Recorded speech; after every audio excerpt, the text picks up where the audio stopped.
Well, as you're lingering over your lunch, and perhaps some people are already moving to their dessert, I want to take this opportunity to thank you all for being here and give a special thanks to Matthew Rogers for joining us here for lunch.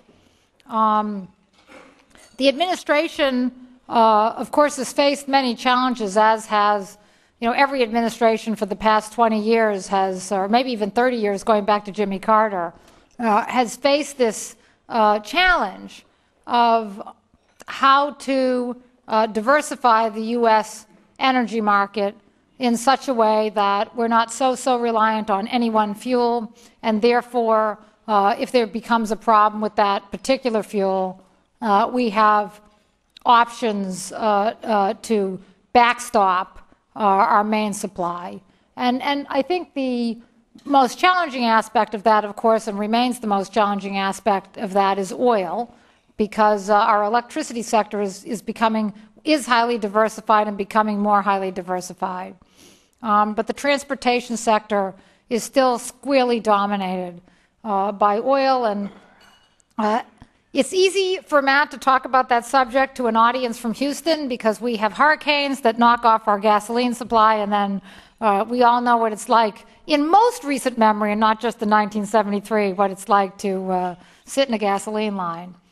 So it's really a pleasure for me to get to introduce Matthew Rogers today. We go back a ways and to his days at McKinsey, when the Baker Institute and McKinsey did an extremely interesting study on natural gas and oil price linkages in the U.S. market.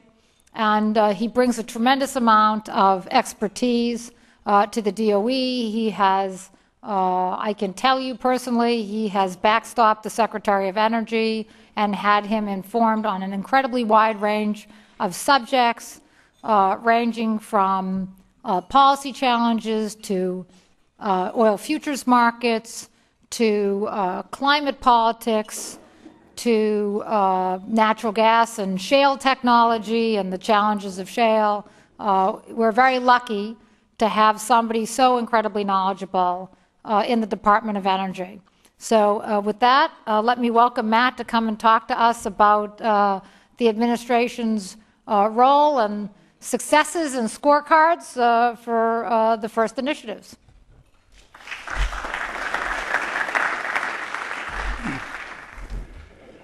Thank you, Amy, for that kind introduction.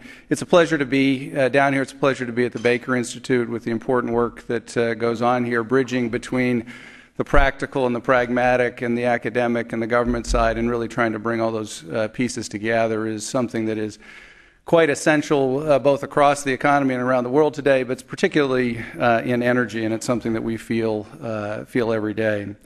This particular topic about energy innovation, I think, is both important and quite timely. It is one of the central debates we're having as an administration right now, and I think we're at an interesting junction where, with the Recovery Act, we made a large down payment on the nation's energy and environmental future. And the question is how we pivot. How do we go from making a down payment that was driven by a significant economic challenge that we faced and really translate that into a set of long-term policy objectives? And so I'll be happy to describe how our thinking is evolving currently, and then we'll very much look forward to a set of questions afterwards, because I think that dialogue is timely and important. Within the economic community, there's widespread agreement that innovation is a primary, if not the primary, driver of economic growth and economic prosperity. Historically, however, energy has not exactly been the fastest sector to innovate. In fact, it's been among the slowest innovators, taking decades to change. This is not an industry. I have a secretary who comes out of physics who sat on the board of NVIDIA and sort of thinks about Moore's law and about the speed of light, and the energy industry has tended to take decades to change rather than either months or years. Coal started taking over from wood in about 1850 and achieved 80% of the global energy balance in 1910. Oil started taking over during World War I, really took over global leadership in the 1960s. So we're talking about 50-year kind of time frames as the normal innovation cycle for energy. And that's due to a set of very fundamental factors. The scale of the energy industry is different than the scale in other places. The infrastructure requirements are much larger. The ubiquity of energy and the way that we use it in the economy is very, very important. And there are a set of incumbency issues that you have to deal with in energy that you don't have to deal with in the same way with other technologies. Nevertheless, when it occurs, when innovation occurs in energy, the impact is quite significant because of all these same reasons, because of the scale of the impact across the economy. When energy innovation occurs, it has a material impact on U.S. and global GDP growth, whether it's innovation in the production or in end-use technologies. And there's a whole set of very good economic literature that describes the role that energy innovation in particular plays in driving GDP growth across the last century. And you sort of say, boy, for the first 70 or 80 years of this century, it's a story about energy innovation as the primary driver for economic prosperity on a global basis, and certainly here in the United States. And likewise, energy innovation is essential for achieving our national security objectives and our national environmental objectives. And so it's important for economic prosperity, and it's also important for a set of social goods. So faster energy innovation contributes significantly to faster GDP growth, and it lowers the cost of achieving our national security and our national environmental objectives. Indeed, energy innovation drives job creation in a very important way, because jobs that are built around clear technology innovations tend to have a longer life and a longer staying period geographically than other kinds of jobs in the economy. And experts tend to suggest that effective innovation systems have three key elements to them. One is a growing demand for new technologies. And one of the things we'll have to talk about is, how do you drive energy innovation, particularly in the United States, if demand for energy is actually not growing over a long period of time?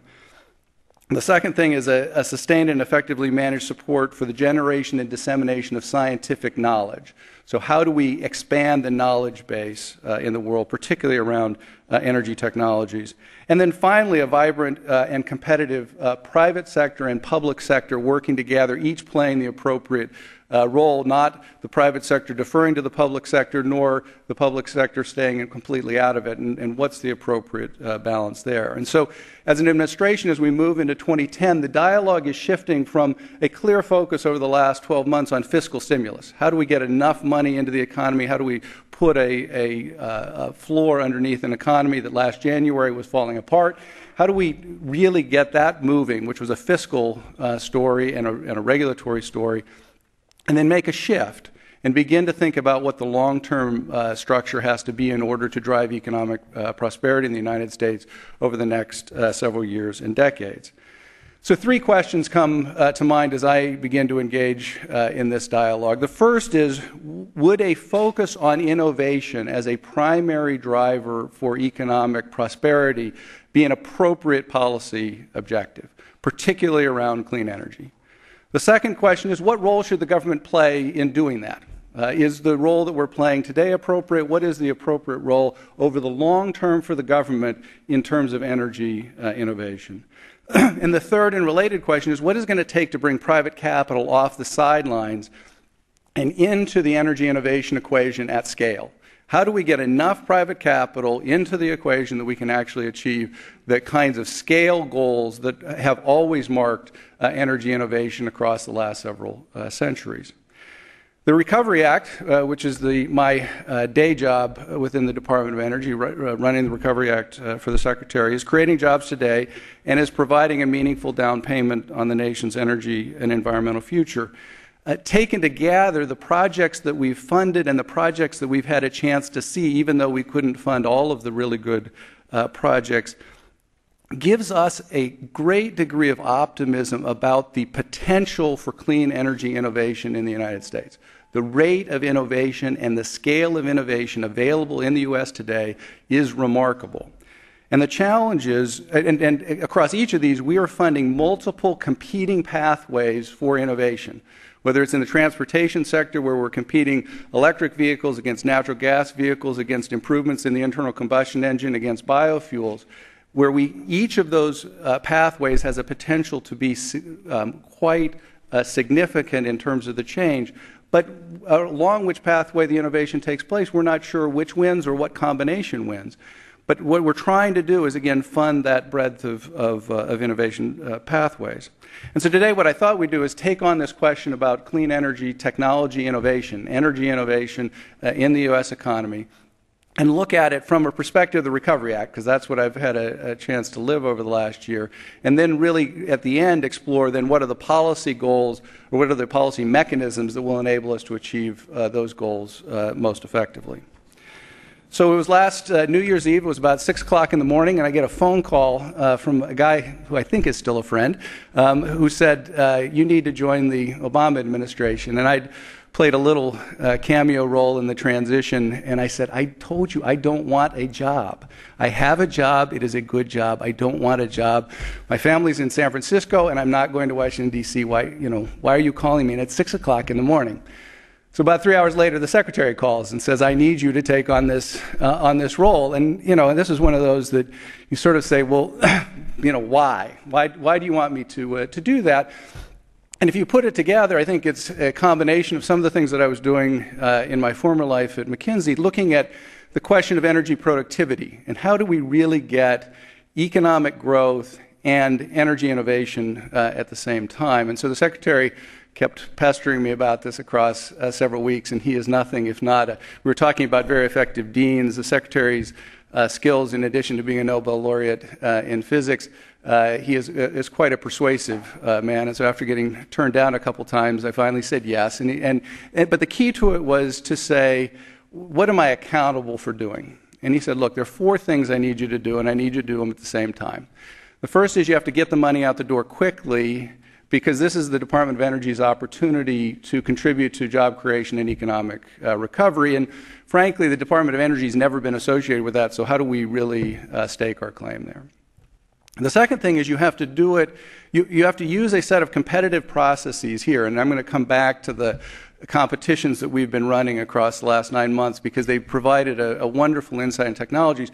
Because I want you to choose great projects, just not just boring and basic projects. I want you to choose great projects. And so we're going to run through a set of competitive processes to do that. The third thing you have to do is you have to do it with a degree of transparency and accountability that, frankly, Washington hasn't seen before, and certainly the Department of Energy hasn't seen before. The Department of Energy also controls the U.S. nuclear arsenal, and so we're very good at deep silos and being reasonably secretive about how we do things. And this notion of transparency and accountability was not the standard model. And then finally, you have to leave a meaningful down payment on the nation's energy and environmental future, because you've got, we didn't know what the number was, but you're going to have a big dollar amount. We now know we have $36.7 billion to support $100 billion in projects. So, we expect to actually get some return off of that. So that was why I took on this role. And, in addition to sort of figuring out how Washington works a little bit from a guy who'd spent 20 years in private companies, it's been an interesting learning time. Around 2 or 3 themes that I think become relevant in terms of the government's role. One is that fairness is the highest value in terms of the bureaucracy, in terms of what we're trying to do. It's particularly important when we turn down 80% of the people who apply to DOE. One of the challenges that we've had is we've been so oversubscribed with high-quality projects. We turn down 80% of the people, and the only defense that we have in that context is a very rigorous kind of peer review process to give us some confidence in the quality of the decision-making within the department. The second, and talking at lunch about this, is the geography matters for policy but not for projects. From a policy standpoint, as we go into this year ahead, it is quite clear that we need to build a consensus across U.S. geographies that have very different interests. And while, as we went through the Recovery Act, every senator tried to say, well, I'm a senator from that project. And it's like, well, the projects we're handling over here in a peer review process, and frankly, your support is deeply appreciated but doesn't matter. But from a policy standpoint, we actually have to think about exactly how do we craft a policy that's appropriate for the U.S. and really can handle the geographic breadth and diversity of the country.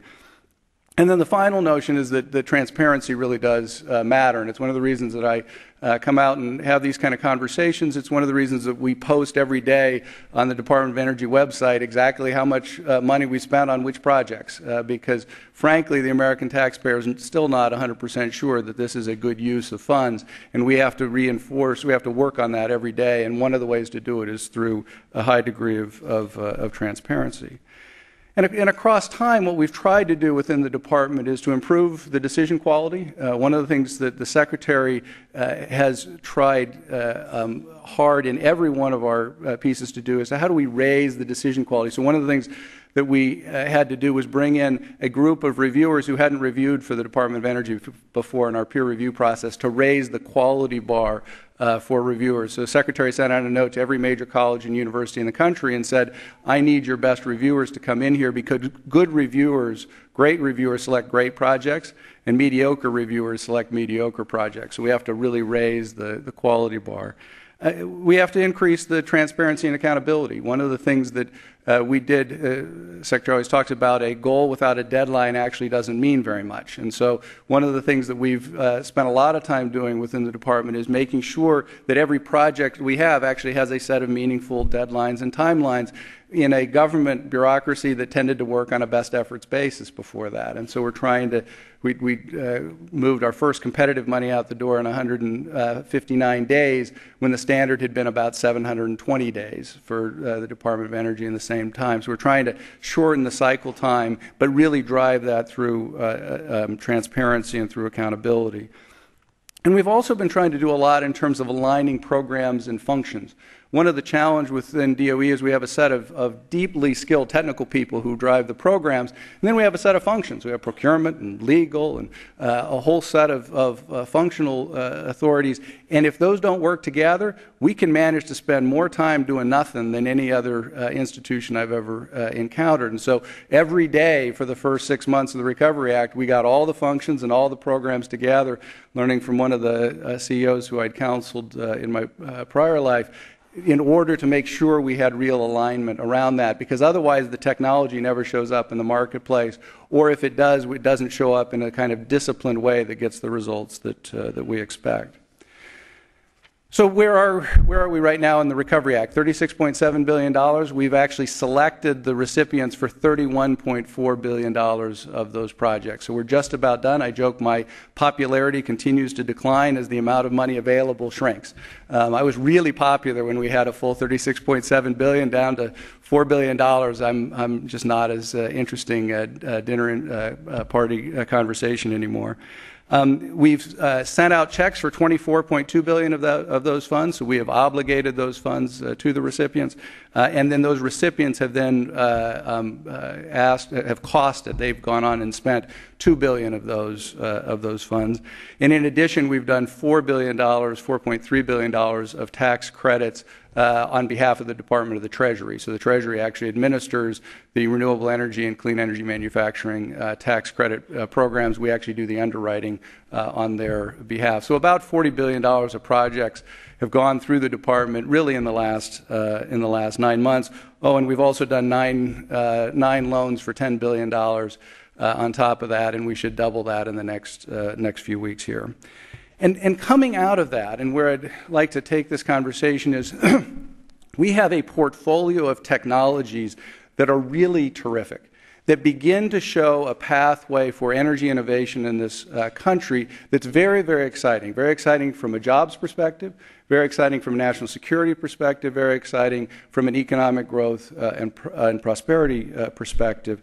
And the challenge now is how do we convert that down payment into something that will be lasting across years and decades in terms of energy innovation, again, as opposed to just across 1 or 2 years. So what does this mean for energy technologies and the kind of clean energy technologies that we're trying to create? Let me give you an analogy. Back in the 1980s, the U.S. Department of Energy spent almost a decade working on a set of tight gas and shale gas technologies that then got taken over by the private sector. And we now have, in the United States, a terrific revolution in the gas sector, bringing a whole set of, quote, unconventional, now becoming very conventional gas resources online at significantly lower cost than anyone expected even 24 or 36 months ago. That is the kind of innovation that, if we can drive across the energy sector overall, has great potential. Why? Well, if you begin the dialogue, let's just take the natural gas one and play that out. If Central Europe has the same kind of natural gas, tight gas and shale gas resources that the U.S. geology that is similarly situated, all of a sudden the balance of power with Russia looks somewhat different. If China has deep unconventional gas resources, all of a sudden the Chinese energy equation is very different. If India has large resources like that, all of a sudden the equation is very different. Why? Because all of a sudden now we have a set of technologies that exploit a set of resources that, frankly, we knew the resource was there, but we just didn't know that we could actually exploit it economically. Because the innovation challenge is not just about being able to capture the resource, but rather to do that economically. And so at one very simple level, the innovation in unconventional gas has the potential to change the national security situation and change the U.S. Energy mix in a very important way. Well, let's play that out in a few other sectors. We're in the middle of restructuring the U.S. Transportation sector across multiple pathways, increasing U.S. competitiveness, making sure that the U.S. once again produces the most competitive automobiles in the world, reducing oil imports, making fleet average fuel economies of 50 or 60 miles per fossil gallon quite doable in the relatively near term. And we're funding a competition among different technologies. We have vehicle electrification, we have biofuels, natural gas, hydrogen, and the internal combustion engine, all with very large performance improvement potentials. And again, it's both the range of technologies and the potential improvement in each of the technologies that matters. Today, let's take a simple example. Today, batteries cost $1,000 a kilowatt hour and have about 100 watt hours per kilogram in them. We are currently funding a set of plants to build new battery manufacturing capacity in the United States that promise to deliver the batteries for $500 a kilowatt hour and to deliver 200 watt hours per kilogram. So cut the cost in half, double the energy density. And yet, then through our Advanced Research Projects Agency for Energy, ARPA-E, we're looking at technologies that offer the potential to cost $50 a kilowatt hour and to have the energy density of between 300 and 600 watt hours per kilogram. So all of a sudden, we've taken the cost down by a factor of 20, and we've at least tripled and probably six-fold improvement in the energy density of the technology. That, for a technology that I look at batteries and I say, well, you know, that's pretty boring. Our batteries guys don't like that. But, you know, I mean, battery technology has been relatively stable for about 100 years. And so the ability to drive a 20-fold cost improvement and a 6-fold density improvement in that kind of technology suggests what happens when you put an innovation engine against that kind of technology. What would that allow you to do? At simple terms, that allows you to get a 350-mile range on an electric vehicle, fill it up for something like $10 a tank as opposed to $40 a tank, and drive it 350-mile range at the same price as a current internal combustion engine, but much lower operating costs over time. So all of a sudden we have a pathway to cut it in half in the next 2 to 5 years and then cut it by 95% within the next decade. And that kind of rate of innovation exists across multiple different pathways. So let's take a different one. One of the things we're trying to do is build the strongest renewable energy industry in the world here in the United States. The U.S. has always been a source of great innovation around renewable energy technologies, and historically what we've then done is had most of the manufacturing occur over in Europe or in Asia. And I think one of the opportunities that we have is actually to build that leadership here in the United States. Today, solar costs something between 17 and 20 cents a kilowatt hour. Solar is expensive, particularly PV solar. Central station solar thermal is probably lower than that. But if you look then at the set of technologies that we're funding, very clear pathway to get down to between 10 and 12 cents a kilowatt hour to grid parity in most of the United States where those technologies are appropriate. But perhaps more importantly, we see a set of innovations, particularly in solar around the nanotechnology materials and how you can apply that, but also against some very innovative new manufacturing methods that can take us down to 3 to 5 cents a kilowatt hour, to something that is grid superiority, not just grid parity. We see the same thing in the wind sector. One of the things we think of wind as actually being, and you in Texas, with the earlier presentation highlighted, wind is a relatively mature technology in many respects, and yet we have a proposal from, and are funding a small company that has a new technology that basically takes the giant wind turbine and uses shrouded engine design from the aerospace industry and makes the same energy from something about that big. And so all of a sudden we have a competition between very large and very small, and a competition across a different group of material sciences competing against a set of manufacturing technologies. And the question is, which of those ends up winning? And the answer is, whichever one can do it at lower cost, at greater scale, more rapidly, has a pretty good shot at winning the game here. And yet, what we're trying to do is to fund multiple different pathways to keep that competition alive and healthy. Another very different one is increasing the efficiency in the buildings sector. These light bulbs here look to be of a relatively incandescent nature, so we're working on 100-year-old technology. Today, however, if you look at the most advanced lighting, solid-state lighting costs about $130 a kilolumen to deliver into the marketplace. We have a set of technologies for manufacturing now that we're funding that will drop that cost to $20 a kilolumen in the 2012 to 2015 kind of time period. And then we have a set of technologies that are the next generation that use a set of very advanced semiconductor approaches that look like they should be able to drop it to $2 a kilolumen. At $2 a kilolumen, all of a sudden we are directly on first cost competitive with existing light bulbs, and so on a life cycle cost basis dramatically cheaper. And so 14% of the U.S. energy use going out through the lighting sector today, creating lots of heat and only a little bit of light.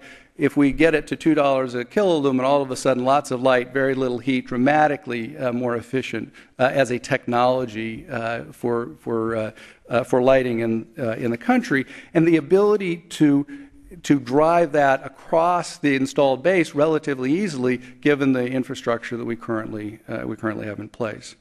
And you can do the same thing on upgrading the nation's power infrastructure and what we're trying to do with smart grid. You've talked about the Pecan Street project in Austin and what they're trying to get done in one of the sessions here. What we're trying to do in terms of just bringing in advanced digital technology into managing the infrastructure. The last time I was about 5 years old when we stopped investing in the U.S. Transmission infrastructure, and the opportunity to really bring that into the digital age and reduce costs and improve reliability, improve the security of the system dramatically, all are within our grasp if we can drive the kind of innovation that we're talking about.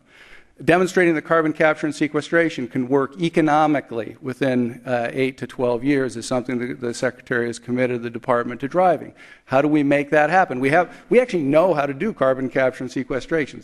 We have a set of amine technologies that do it. It just happens that they're pretty expensive and the energy cost is very, very high. So one of the things that we're funding under the RPE banner is a technology that essentially is bringing a whole set of biology approaches into the question of carbon capture and looking at a set of enzymatic approaches to carbon capture and sequestration that have the potential to be very significant.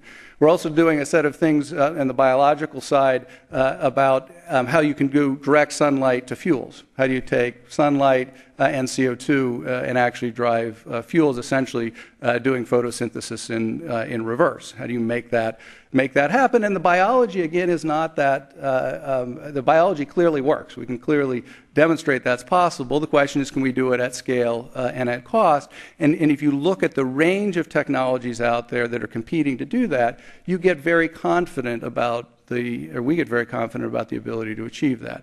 The Secretary's mindset comes from his time originally at Bell Labs, where he did the work that won the Nobel Prize. And part of it was, look, if you fund enough different technologies, 4 to 6, but you fund them at scale, all of a sudden your probability of having something transformational happen actually goes way up. We actually have a systematic approach to driving innovation.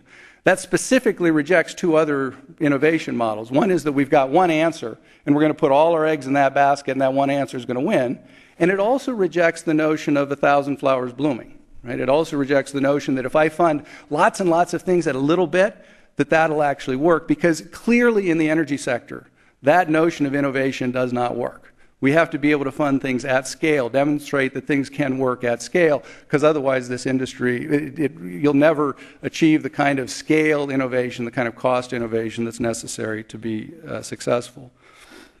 We're also doing a set of things within DOE at the very frontiers of science. This is where my energy background is only vaguely helpful as we move into the underlying basic science side of this. So we're funding the National Synchrotron Light Source, which is really trying to get a very concentrated light source that's created a whole set of innovations in medical technologies as well as in energy technologies by doing super concentrated light.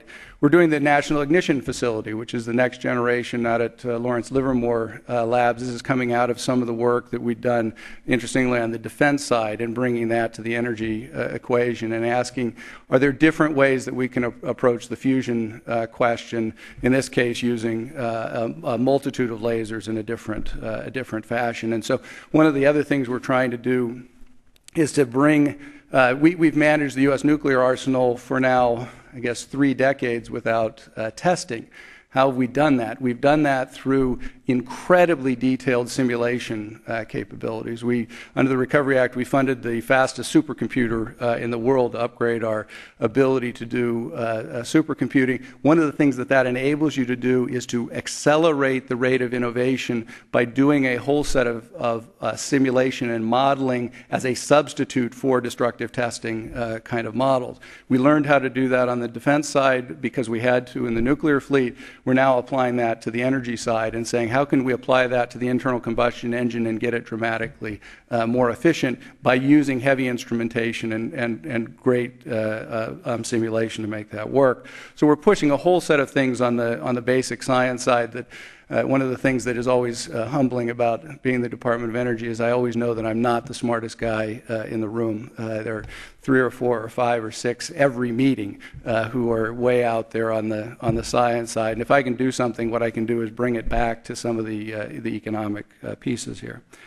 So I think what we're trying to do, and when you begin to now, over the next several months, one of the things we're going to do is take what we now know about the technology innovation potential and begin to feed that into some of the models to understand what that means for the overall energy balance. So what happens if by 2015 every car in the United States has some notion of hybridization in it? Not necessarily because I want the fuel economy, but because what the automakers have discovered is that hybridization lets me get better acceleration, better safety, better braking, better handling, and all kinds of design opportunities that I didn't have before. And oh, by the way, I get energy efficiency as a benefit as well. What happens to our rate of change if that happens? What happens to our rate of change if we can actually make solar to fuels work? What happens to the overall balance? What happens if we can actually make grid storage work? We're funding this professor at MIT, David Sadoway, who has this it's all liquid metal battery that gives dramatically better battery performance, which enables you effectively to do grid storage. And so Texas's wind problem, if you call it that, with nighttime negative power prices, with this kind of battery storage capacity, would all of a sudden be able to meet its needs throughout the day using the nighttime wind capacity in a wholly different way than you can today. What happens if we can drive that becomes a question that has multiple pieces that all fit together, and that's the part where we're just beginning to do the analysis. So the question now in front of us is what kinds of policies, we've had a chance to go through, we had a bunch of money, we've had a chance to go through a competitive process, we've had a chance to see most of the really innovative technology and energy in the United States today.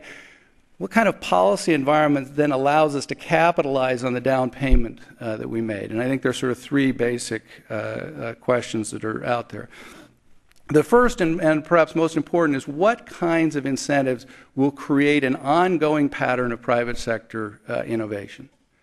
Is it something about R&D tax credit? Is it a long-term price on carbon? Is it a renewable portfolio standard, a renewable fuel standard? What is the long-term market set that gives us the kind of demand signal, the kind of knowledge creation incentive, and the kind of capital formation incentives that we talked about up front?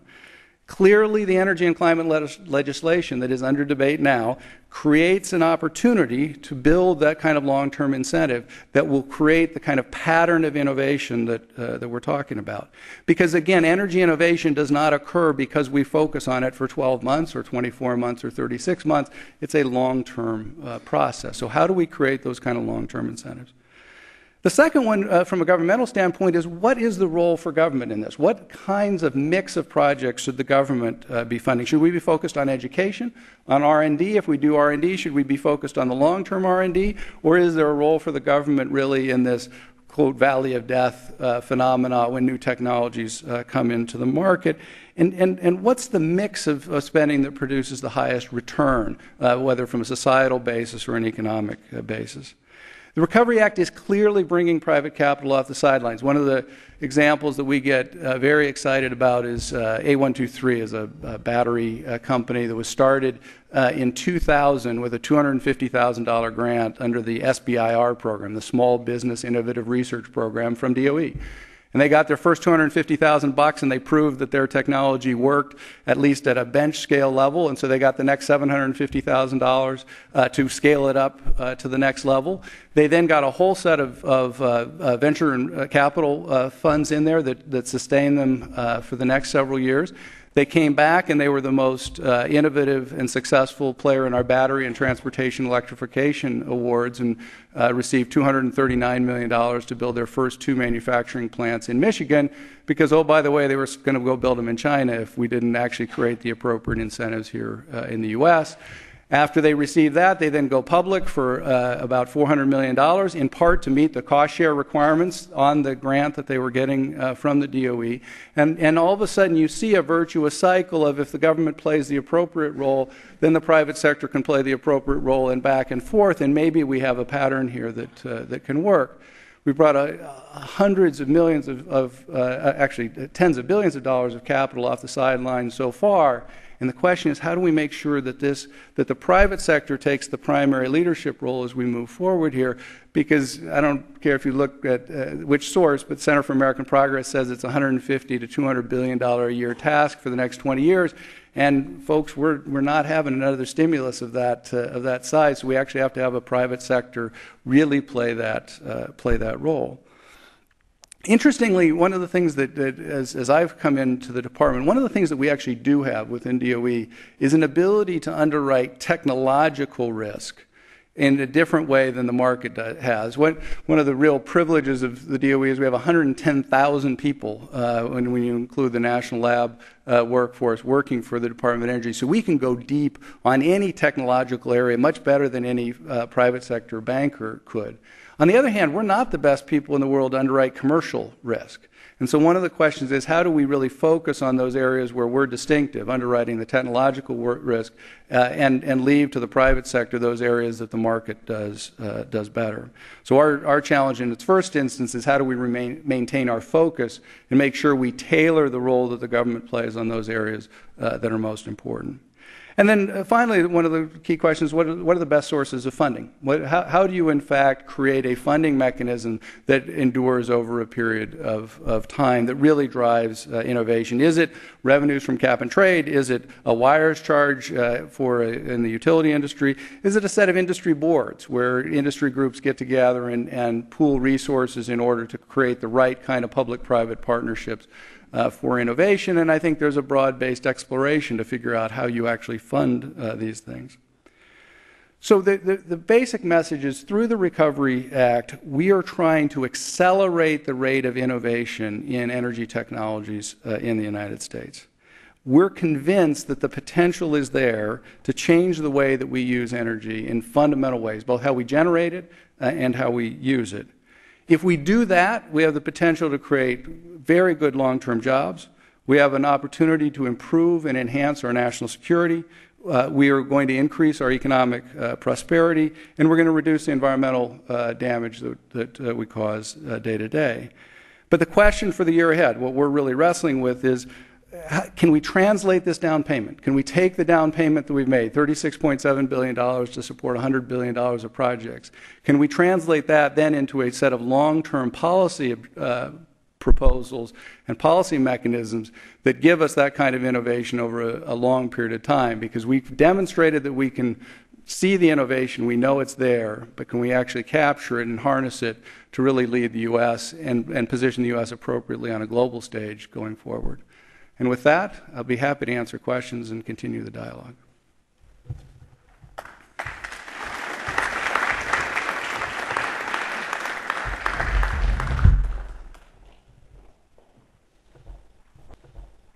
Distribute the mics. Hi, Dave Austin from Shell. You talked about policies that would offer some consistency and provide for long-term incentives. Isn't one of the biggest challenges the turnover that occurs in Washington every 4 or 8 years? Every time you have a leadership change, even at the department, at the secretary's level, you get different initiatives and a different focus. And regulatory, I would submit to you that regulatory risk from the private sector, in any case, is one of those elements of risk that's really very important.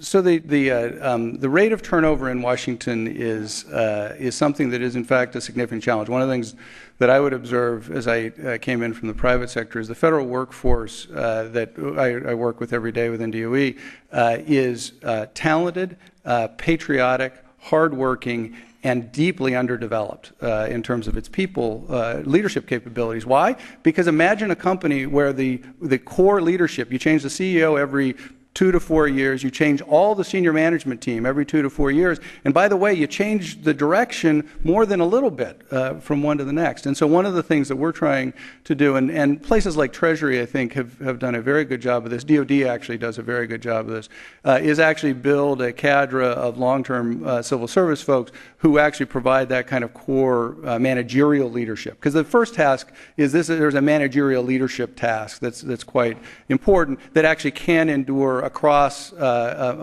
administrations, irrespective of the priority. So I think that's one block of it. I think the second block of it, though, is a notion that says there are some of these pieces that, frankly, are in the national interest, that are not about a red party or a blue party. And I've always said an energy bill has never been about 60-vote majority in the U.S. Senate. It's always been, if we get an energy and climate bill, it's going to have 70 or 75 votes to it. It's going to be across the aisle, because there are a set of things that are in the national interest to do, and those then have the opportunity to be long-term issues, as opposed to every 2 years we're going to change the color of the envelopes. And I think that's the opportunity there. And this secretary, I think, importantly, is uniquely positioned to take on some of these things. If we take a simple one, which I haven't talked about, but the kind of innovation that is ahead of us in nuclear technology is unbelievable. And this secretary has an ability. The first week we got to Washington, it was fascinating to watch. When the secretary would get his first briefings from a program.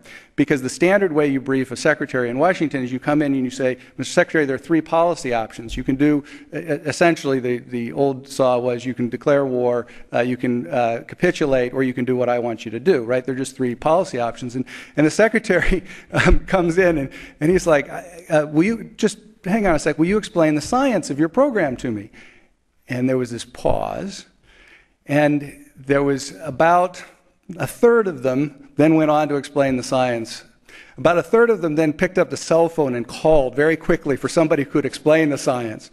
And then a third made the worst mistake possible, which is they tried to explain the science to the secretary. That's a really bad thing if you don't know your science, because then he went on to do homework over the weekend. We got to meet again on Monday. And so the opportunity that this secretary brings, particularly around things like nuclear technology, and the ability really to understand what the underlying science is, and therefore what the actual potential is, it takes us out of the 1, 2, 3 policy objectives into what is the technical potential, what is the national interest in getting there, and how do we align our incentives to make that work? Because if we're going to take U.S. leadership in nuclear technology across the next 20 years, well, frankly, it's going to take more than the next 24 months to make that happen. And so I think what he's trying to do and what we're trying to do is to build a coalition on the Hill for a broad set of energy policies, really driven, though, around this innovation notion. Questions? There's one. Hi, Sam Mason, Jones School MBA. You mentioned solar technology and nanotechnology in material science. Could you talk a little bit more about that? So I'll start it, and then there's a whole bunch of good work that we've done online. If I talk to my son wants to be an engineer, and say what are the really breakthrough things going on? One is around material science, and the other really is around biology and the application of biology, and most broadly cross-functional thinking, but biology to some of the energy topics. The ability to bring some of the nano level material sciences to bear in energy is really quite remarkable. And when we see it across multiple different areas, solar is one of the areas. You also see it, interestingly, in carbon capture and sequestration. One of the really advanced technologies that we're funding is using carbon nanotubes to capture CO2 in a membrane structure that can work at temperatures that other processes have a really hard time doing and are very efficient. And in the solar arena, what we have is the ability to significantly increase the performance, the takeaway capacity coming off of a solar cell. If we run it 15% on average today, we can easily get to 30 or 35% with some of these technologies. And importantly, part of it is managing the heat that goes on in there and using nanotechnologies to do that. Part of that is just increasing the surface area of how that works. There's also a whole set of things in nanotechnologies in the biofuels arena that are creating some really innovative pieces. So material sciences are an area for a huge breakthrough. One of the other things, though, that we observe as we begin to work at nano levels is the real importance of having some of the operational and manufacturing disciplines that work. One of the challenges that we face is we see really great technical ideas come into the department, and they don't have the management teams that actually can do quality control at nanoscale to actually produce the kind of yields that you'd expect. And so then it actually doesn't work if you can't put those pieces together. And so it's not only the innovation, but it's also the real block and tackle manufacturing capabilities that are necessary to pull it off. Okay, one last question.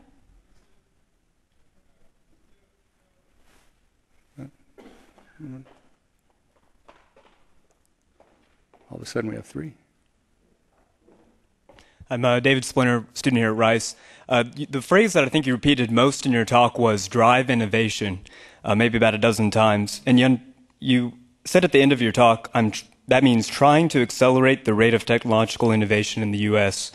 I was wondering if a more appropriate term might be nudge us towards more growth, or even some other thing that's a little bit less than drive, which gives the vision of the government putting their foot down on a pedal. And if the government doesn't do that, then the car's not going anywhere, when actually we're already moving that direction for a lot of other reasons. So I think that is an appropriate notion. One of the things that that we're wrestling with is, when does the engine turn over, right? There's an opportunity and there's a role for the government to play in accelerating that pace and putting, again, what we've tried to do with the Recovery Act is to catalyze that rate of innovation. At some point that turns over and the market takes it on, and I think the question is, how do we make that happen? Oh, by the way, the other thing that benefited of us was, $100 a barrel oil, 2 years ago, all of a sudden focused everybody's mind on this area. So a lot of the innovation started, well before the Recovery Act. We just happened to have the ability to take a look at that flow of ideas and where they are right now. And so I think one of the real challenges as we move forward is making sure that, we do our part to accelerate that rate, to catalyze the development, but actually to make sure that whether it's the VC markets or the other equity markets really take on the challenge of really doing this at scale over time. Okay, well, I thank Matt for a very interesting presentation and for sharing with us the administration's views. So we have a little housekeeping issue because we like to use this space, and this is also our space for lunch. So I'm going to ask you all to relax for a moment and have a cup of coffee in the foyer while we clear the tables, and then we'll come back with our first afternoon session. I'm going to call you back in about 10 minutes.